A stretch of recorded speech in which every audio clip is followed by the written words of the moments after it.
شخص کہتا ہے میرا باپ بڑا گنہگار تھا، میں نے غسل و کفن دے کے اسے دفن کیا، رات کو خواب میں اپنے باپ کو دیکھا، تعجب تب ہوا جب میں نے اپنے باپ کو جنت میں دیکھا۔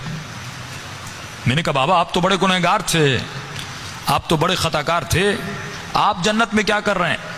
اس نے کہا میرے لال 3 دن تک میری قبر میں آگ جل رہی تھی، 3 دن تک مجھ پر فشار قبر، عذاب قبر میں مبتلا تھا، لیکن 3 دن کے بعد کچھ قبریں چھوڑ کر ایک نیک خاتون کو دفن کیا گیا، جس کی آنے کے بعد پورے قبرستان میں جن جن پہ عذاب ہو رہا تھا ان پر اللہ کی رحمتیں نازل ہونے لگیں۔ فرمایا نور برس رہا تھا۔ کہا بابا یہ کیسا نور تھا؟ کہ جیسے اس کو دفن کیا پہلی رات بھی، دوسری رات بھی، تیسری رات بھی اس کی قبر میں حسین ابن علی آتے تھے۔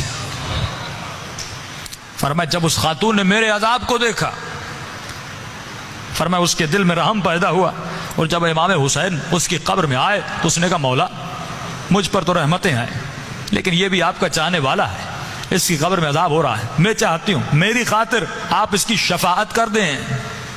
کہ اس وقت امام نے دعا کے لیے ہاتھوں کو بلند کیا، میرا عذاب ختم ہوا۔ کہ بابا وہ خاتون کون سی تھی؟ کہ اس کا نام یہ تھا، اس کے شوہر کا نام یہ ہے، فلاں محلے میں رہتی تھی۔ یہ نیند سے اٹھا، اس محلے میں گیا، اس شخص کا نام پوچھا، کہ فلاں خاتون آپ کی زوجہ تھی؟ کہ ہاں۔ کہ اس کا کون سا ایسا عمل تھا؟ کیا وہ بہت زیادہ نمازی تھی؟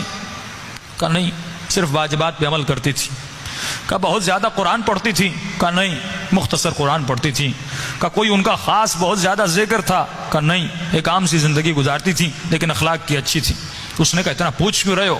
اس نے سارا واقعہ بتایا کہ آپ کی زوجہ کی خاطر میرے باپ کی شفاعت ہو گئی، کوئی تو ایسا عمل ہوگا جس کی وجہ سے امام حسین اس کی قبر میں گئے۔ تو فرمایا ایک عمل تھا جو کثرت سے کیا کرتی تھی۔ کہ وہ کون سا عمل تھا؟ فرمایا روزانہ زیارت عاشورہ پڑھا کرتی تھی۔ یہ مقام اذکرونی اذکرکم ہے کہ ہمارے چاہنے والوں تم ہمیں یاد کرو، ہم تمہیں یاد کریں گے۔ اللہ کہتا ہے تو 1 قدم ہماری طرف آ، ہم اہل بیت 10 قدم تمہاری طرف آتے ہیں۔